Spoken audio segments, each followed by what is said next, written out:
Apocalypse Rock. Chapter 1, 30 Years Back.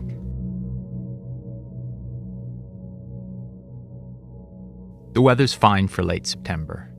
2 kids are playing out in the woods. They're classmates at school and their neighbors, or what counts as neighbors out here on the island. They run among the tall trees that separate their homes, jumping over ferns, scrambling across mossy logs, and crawling through the undergrowth. Their laughter and shouting echo in the woods. The island they live on is off the west coast of North America, in the Pacific Northwest. It's just one in a multitude of islands that break off from the jagged mountains, the fragmented edges of the vast continent plunging into the sea. People have lived out here for millennia, and, apart from the infrequent bear or mountain lion swimming over from the mainland, there are no real predators. Running, jumping, scrambling, the 2 friends stray further into the woods. They egg each other on. They climb and climb as the light starts to dim. There's stories about people who live in these woods, hermits, hippies, and other zealots who want to leave civilization behind, criminals, escapees, and other fugitives evading the law. The kids come to a halt at the edge of a clearing, an old garbage dump, overgrown with ferns and bushes. It looks like it hasn't been disturbed in years. Parts of rusted vehicles, refrigerators, the skeletons of spring mattresses, and other refuse jut up from the undergrowth. Further in, a large mound of rocks rises from all the junk. In the darkening sky, up above the forest canopy, a bright star has already emerged, soon to be joined by millions more. Both kids stare at the mound as half-remembered legends float to the surface of their minds. They look at each other. Their breath steams in the cooling air. Without needing to speak, they both know that they're feeling the same thing, a presence. The less you think, the better your instinct works. The taller of the 2, a skinny gangly kid with a mop of messy brown hair, remembers a story his mother told him. It was about a boy who claimed he could speak with animals. He was put in a special hospital on the north side of the island, but escaped into the woods. He was never seen again. That's where the local saying came from.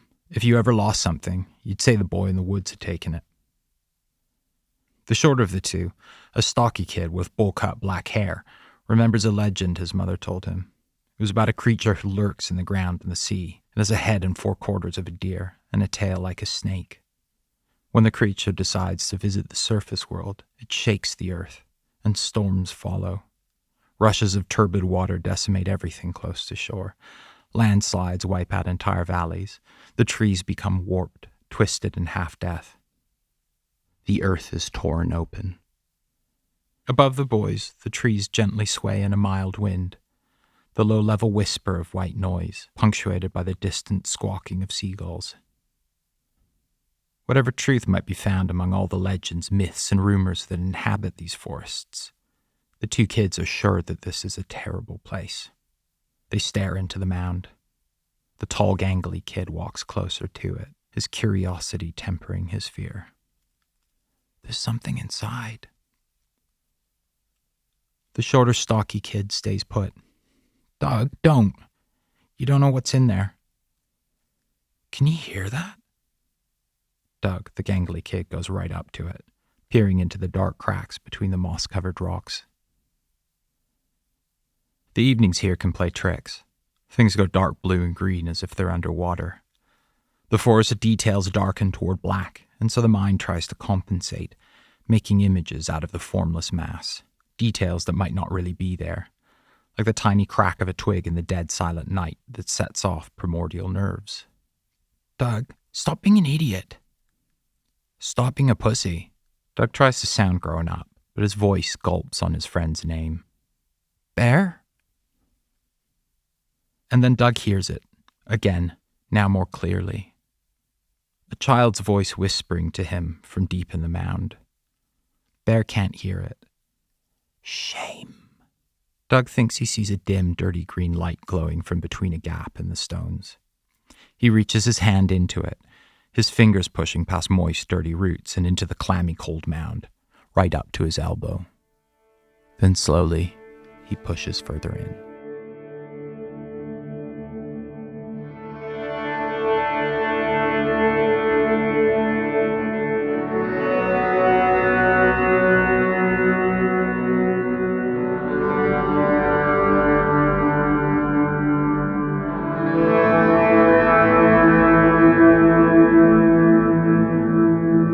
Apocalypse Rock is written and read by me, Nate Budzinski. For more, go to apocalypserock.xyz. Thanks for listening.